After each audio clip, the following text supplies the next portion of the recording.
kalau kaya itu kan ukurannya beda-beda ya. Iya, betul. Ini penyakit nggak bisa Betul. mengukur sekaya apa kita. Bener. Gitu. Halo Sobat Podcast, ketemu lagi dengan saya Brosis di Podcast BPJS Kesehatan. Semoga Sobat Podcast selalu dalam keadaan sehat dan tetap semangat ya. Kali ini ada lagi nih, tapi tamunya artis FTV. Kalau ingat gitu ya, karakter itu kadang-kadang suka main peran antagonis. Kalau antagonis tuh, gini matanya gini. Gimana? Gini, Masa sih matanya gitu? sipit tapi saya, susah. Nanti saya diajarin sama artisnya langsung. Kita sambut saja langsung Zora Vidyanata. Betul ya? Iya. Aduh, terima kasih Kak Zora udah datang. Sama-sama. Masih suka Explorer? Explorer apa Kan nih? Zora di Explorer. Oh. Boleh. Waduh, lawakannya maksa ya. Sehat Kak Zora? Alhamdulillah sehat. Alhamdulillah. Keluarga sehat semua? Alhamdulillah semuanya sehat. Waduh, ini kesibukannya sekarang apa nih? Masih kalau syuting ya itu udah mendarah daging ya. Waduh. Jadi kayak masih syuting terus juga lagi banyak off air juga. Off air gitu. ya, masih ada. Kalau syuting FTV itu saya tuh suka ingat judul-judul FTV itu emang unik-unik. Misalnya suamiku bukan suamimu. Iya. Suamiku seorang wibu. Wah, ada ya, suamiku seorang wibu. Atau suamiku ternyata ayah dari anakku. Itu masih bener lah. Iya bener ya itu ya.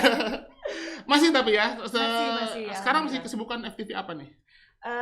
Kalau ada judul baru stripping, kita Hmm. lagi bikin promonya udah 3 episode tapi belum tayang, lagi nunggu antrian tayang. Oh. Terus kalau FTV insya Allah besok udah mulai syuting lagi. Wah, gitu. sibuk Jadi banget ya. dicocok-cocokin aja. Iya, sibuk banget. Tapi tau gak Sobat Podcast, walaupun sibuk kayak gini, tapi dalam mendidik anaknya hebat banget loh. Wah. Saya pernah dapat info, anaknya itu ada yang sampai ikut Olimpiade Matematika ya? Iya. Di ASEAN ya? Iya. Luar biasa loh.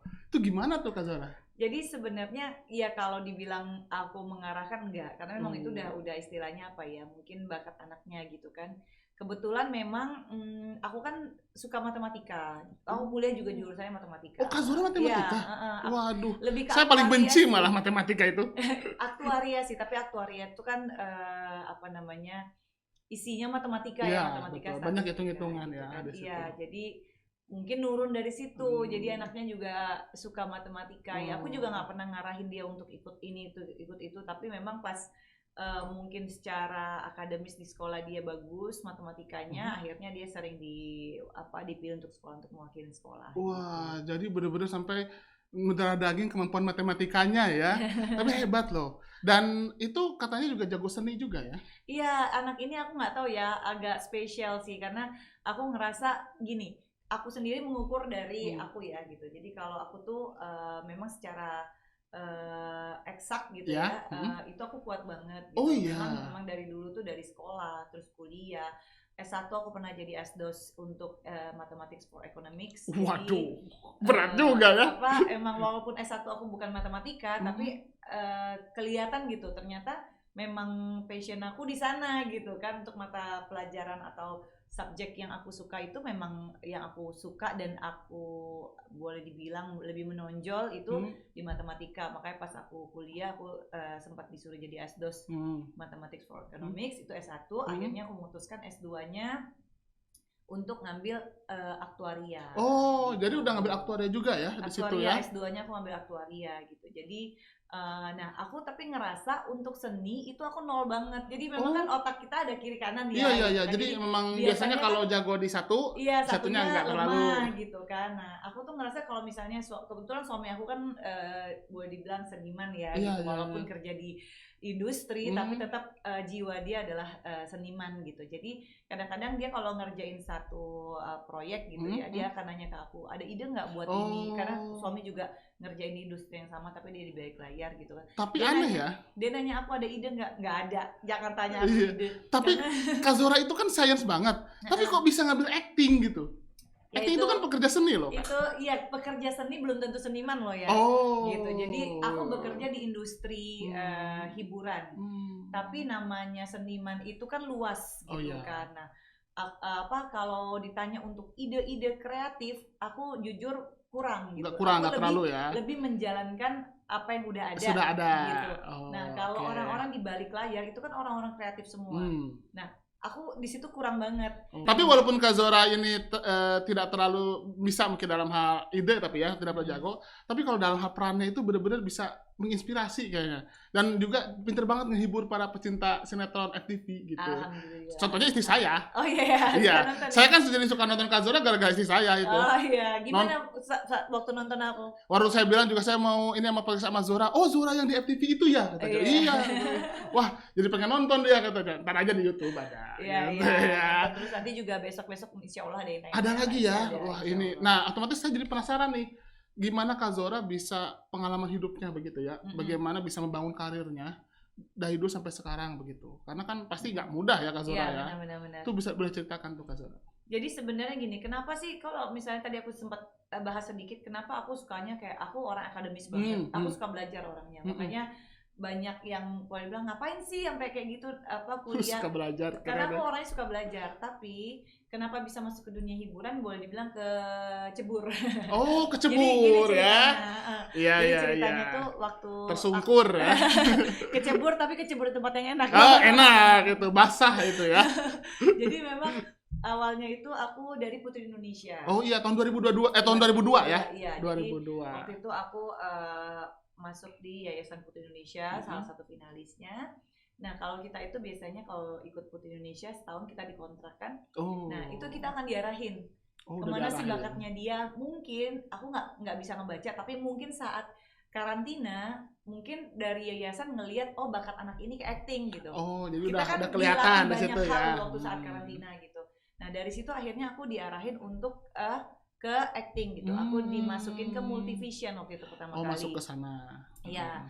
Tapi berhubung itu juga aku baru masuk kuliah, jadi aku harus memilih waktu itu mau syuting karena kuliahku nggak di Jakarta, kuliahku di Jogja. Mau syuting atau mau belajar. Oh, harus pilihan itu dan dua itu ya. Sempat papa dipanggil juga waktu itu. Papaku sampai dipanggil ke Multivision.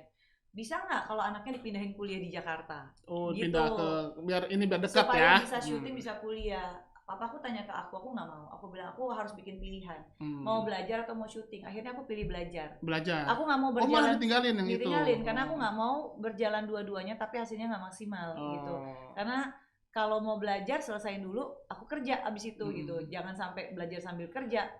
Karena kita tahu ya kalau syuting itu kan makan waktu, nggak mungkin bisa belajar dengan baik kalau. Berarti akhirnya sekolahnya selesai. Ya akhirnya aku milih untuk kuliah dulu. Aku selesaiin S1 aku. Baru ke terjun. Iya, dengan cepat lah. Kejar nih harus selesai cepat gitu kan. Akhirnya aku selesai S1, aku langsung syuting gitu. Dan sampai sekarang. Tapi jadi buat aku tuh kayak gitu ya. Jadi kayak misalnya waktu aku memutuskan untuk ambil S2 juga sama. Aku stopin syutingnya. Fokus dulu langsung ke selesai S2, selesai S2 baru aku syuting lagi. Jadi ini bener-bener ya. Waktunya itu kayak dimanfaatkan banget dan memang ketika sudah memilih satu hal, Kak Zora tuh akan fokus di situ aja. Sebenarnya gitu. lebih kita ngukur diri sih. Kalau aku setiap orang tuh punya batasan. Benar. Kalau aku ngerasa aku kayak misalnya harus jalan berbarengan, itu nggak akan maksimal hasilnya. Alhamdulillah dengan keputusan yang aku ambil itu tepat. Kayak misalnya S1, alhamdulillah aku selesai tepat waktu cum laude. Nah, S2 sebenarnya itu bidang yang aku S1-nya kan ambil ilmu ekonomi. S2 aku ambil ilmu aktuaria. Berat-berat ya? Itu dua hal yang sangat berbeda. Di Indonesia atau di luar negeri? Waktu S2 aku ngambil di UI. Oh, UI. Wow, berat juga ya. Jadi berat. Aku ngerasa kalau misalnya ini aktuaria hal yang berat buat aku karena aku tidak berangkat dari matematika S1-nya. Jadi aku harus kalau orang mungkin jalan cepat, aku harus lari kencang untuk ngejar gitu. Makanya aku ngukur kapasitas aku, akhirnya aku memutuskan aku nggak mau sambil syuting, aku fokusin karena target aku adalah setiap aku belajar aku harus tepat waktu. Nah, waktu S2 pun aku nyelesain S2 1,5 tahun. Oh, cepet banget ya. Tapi kan kenapa Kak Zora gak jadi aktuaris? Karena kan kalau setahu saya ya, posisi aktuaris itu kan memang jarang ya. Profesinya masih sedikit di Indonesia itu. Kenapa itu enggak? Ya banyak pilihan sih karena gini, waktu niat tuh ada ya, waktu memang aku menyelesaikan aktuaria selesai, terus kepingin banget aku untuk coba untuk jadi aktuaris. Cuma balik lagi saat itu aku udah berkeluarga. Nah, suamiku jadi bilang, udah nikah ya waktu itu ya. Udah nikah, suamiku bilang sebelum memutuskan coba dipikirkan baik-baik gitu. Karena selama ini ritme kita udah terbentuk dengan sangat bagus komunikasinya dengan ritme kerja. Walaupun aku syuting, tapi kita udah bisa tahu nih kapan aku harus libur, kapan aku punya waktu untuk keluarga. Sementara kalau kamu jadi aktuaris, ada hal yang harus kamu korbankan juga. Karena kan pasti setiap keputusan pasti ada Betul, konsekuensinya. ada gitu. konsekuensinya ya. Benar. Nah, saat aku jadi aktuaris berarti aku harus bekerja kantoran. Ya, Saat dengan jadwal waktu yang sudah benar ditentukan ya. gitu. Nah, saat aku bekerja kantoran tentunya banyak hal yang berubah gitu dengan ritme kita dari memulai rumah tangga dari nol itu kan beda gitu kan. Jadi suamiku bilang kira-kira gimana? Akhirnya aku setelah mempertimbangkan banyak hal, akhirnya ya udah aku setuju dengan dia. Akhirnya aku balik lagi ke dunia hiburan. Aku memutuskan untuk tidak meneruskan jadi aktor. Tapi setidaknya kan ilmu aktuarisnya tetap bermanfaat ya. Benar-benar. Dan paling enggak gini, aku tuh dulu punya niat satu. Aku S1 itu bukan bidangku. Jadi gini, ceritanya aku masuk S1 itu adalah karena aku dapat beasiswa. Gitu. Nah, jadi saat itu aku lagi karantina Putri Indonesia. Saat karantina Putri Indonesia itu aku nggak bisa belajar, nggak bisa apa gitu kan. Nah, akhirnya aku memutuskan S1 aku ngambil yang udah ada. Yang udah ada aja. Kebetulan aku dapat beasiswa di sana. Aku masuk kuliah gitu kan. Jadi, tapi itu bukan bidang yang aku cintai gitu. Jadi aku memutuskan walaupun S2-nya entah nanti kepake atau enggak, paling enggak aku mau belajar sesuatu yang aku suka. Gitu sih. Nah, kalau kita lihat di sini tuh kayaknya itu waktu Kak Njora itu benar-benar dimanfaatkan kayak satu harinya itu benar-benar maksimal gitu. Gimana caranya Kak Zora bisa membagi waktu antara kuliah, kan ada juga yang sudah berkeluarga ya, kuliah dan kerja dan keluarga gitu. Karena saya lihat tuh masih asik aja tuh kalau saya lihat di medsos tuh, sama keluarga tuh harmonis gitu. Iya, kalau itu balik lagi komunikasi. Paling penting satu itu kuncinya sih komunikasi. Kalau misalnya sesibuk apapun kita, kalau semuanya udah dibicarakan di awal, gimana cara memanagenya, komunikasi yang baik, itu pasti akan berjalan dengan sangat baik gitu. Kayak misalnya kebetulan aku waktu sekarang ini kan lagi banyak ada off air juga, keluar kota juga gitu. Tapi alhamdulillah semuanya anak-anak aman, terus perhatian tidak berkurang gitu, semuanya bisa berjalan baik, suami juga semuanya aman gitu kan. Itu kan semua gimana cara kita mengkomunikasi sama suami gitu kan. Nah, kalau untuk menjaga kesehatan keluarga gimana nih? Kalau kesehatan keluarga pastinya ya, kalau aku itu paling penting adalah, apalagi terutama kayak misalnya ya nggak cuma pekerja seni atau pekerja kantor, semua sama ya. Semua risiko kesehatan tuh tetap benar ada gitu. Nah, untuk menjaga kesehatan pastinya kalau kita menjaga itu pasti kita harus tahu apa sih yang harus dihindari, apa yang harus dikerjakan, olahraga atau apa atau makanan itu menjaga. Tapi untuk memproteksi kemungkinan terburuk yaitu wajib punya perlindungan, wajib punya jaminan kesehatan gitu. Jadi itu yang aku utamain dari anakku lahir. Yang aku selalu bilang ke suamiku adalah kita harus paling penting adalah jaminan kesehatan. Karena kita nggak pernah tahu ya potensi sakit itu bisa kapan aja. Benar. Pernah nggak ada pengalaman mungkin Kak Zora itu amit-amit ya, mungkin pernah sakit yang agak berat gitu yang harus dirawat gitu? Alhamdulillah banget ya, kalau aku suami anak-anak gitu belum pernah. Alhamdulillah. Dan kalau bisa jangan pernah. Jangan pernah ya, gitu jangan pernah. Tapi itu tidak mengecilkan keinginan aku untuk terus mementingkan jaminan kesehatan loh. Gitu ya. Justru alhamdulillah aku nggak pernah.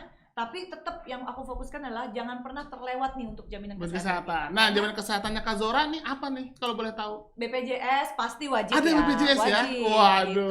Karena gini, pengalaman sedikit sharing ya. Boleh silakan Kak Zora. Banyak juga boleh. Jadi memang kalau aku tuh memang belum pernah alhamdulillah pakai. Tapi ini kejadian di adikku.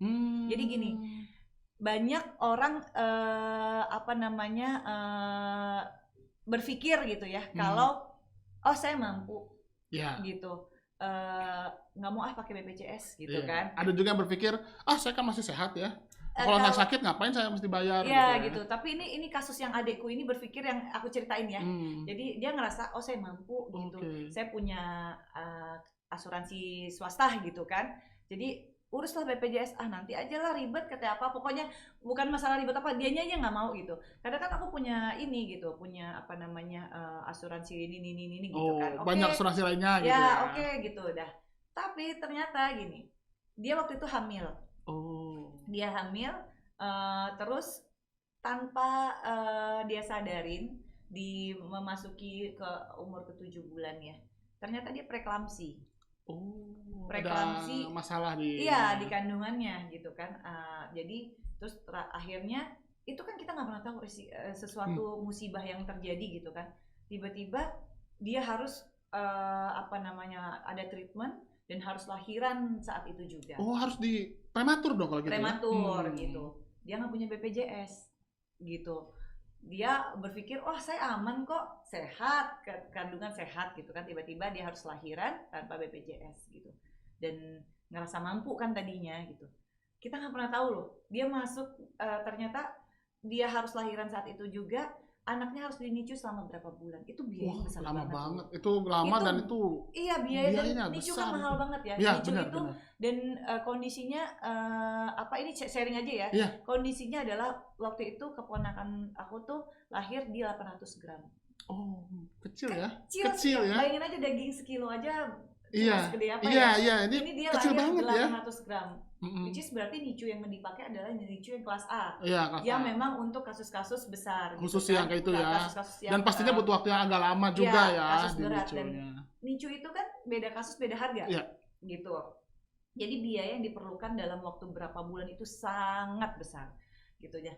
Itu pelajaran besar buat adekku dan buat kita semua ya Iya, gitu. betul. Jadi kita ada di situ juga ngeliat tuh gitu. Maksudnya gini, kita nggak boleh mengabaikan hal-hal yang boleh dibilang mungkin hal kecil, tapi itu kan jadi besar. Kita akan sangat perlu gitu Betul. loh. Jadi Kayak nggak penting awalnya, tapi iya, ternyata itu malah akan sangat penting jadi buat benar. kedepannya. Nah, akhirnya dengan pelajaran itu, akhirnya dia sekeluarga harus pakai BPJS. Oh. Dan kejadian lagi ternyata.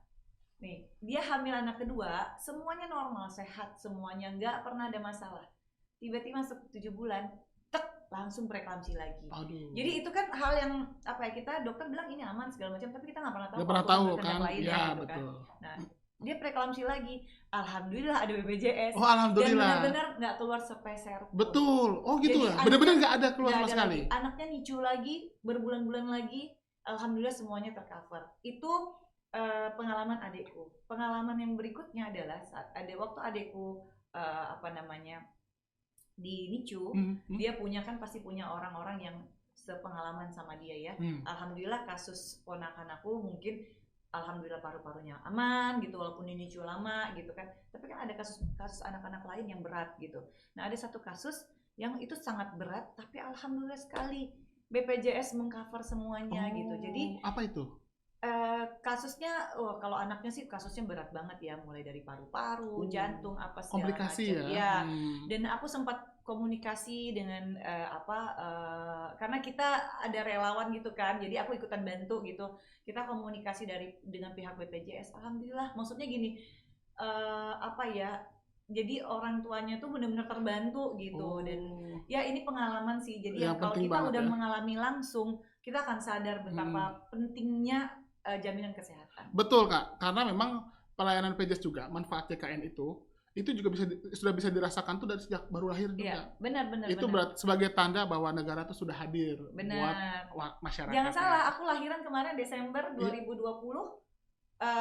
Begitu lahir yang aku tanya langsung urusin BPJS. Wah, hebat loh. Dan sebelum lahir. Jadi kita itu kan kalau sebelum lahir kita udah bisa ya. Bisa nanti daftar BPJS baru lahir. Benar. Aku langsung bilang waktu aku mau lahiran, aku bilang pokoknya jangan lupa ya, ke rumah sakitnya juga aku bilang tolong ini urusin gitu. Pokoknya ke suamiku.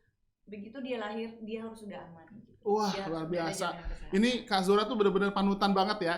Udah jago aktingnya, cerdas, dan kesadaran akan jaminan kesehatannya tinggi sekali. Karena memang betul, yang namanya kita sakit gak pernah bisa ditebak, Kak Zora, benar sekali. Dan memang kalau untuk BPJS nih Kak Zora, saya juga sedikit cerita ya. Selain yang tadi ke pengalamannya Kak Zora, kita juga udah banyak mendengar pengalaman lain. Contohnya misalnya saya pernah ngundang ada Pak Kadir, Pak Kadir Simulat.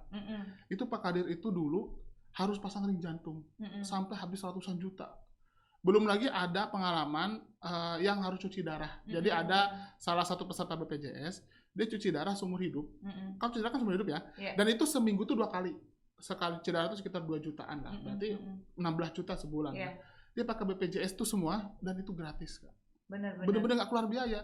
Padahal kan yang namanya penyakit katastrofik, apalagi yang seumur hidup seperti itu, jarang sebenarnya ya ada yang bisa mengcover ya. Kalaupun kita bayar sendiri pun kayaknya tabungan kita bisa habis gitu kayaknya. Benar gitu, kita istilahnya kerja buat ngobatin diri itu kan Iya. sayang. Kenapa kalau bisa punya jaminan kenapa Betul, enggak? uangnya tadinya yang kita gunakan mungkin untuk membangun kehidupan, Benar, jadi benar. malah dipakai untuk berobat. Dan kemarin juga sempat driver saya, Oh iya. dia tiba-tiba kena serangan stroke.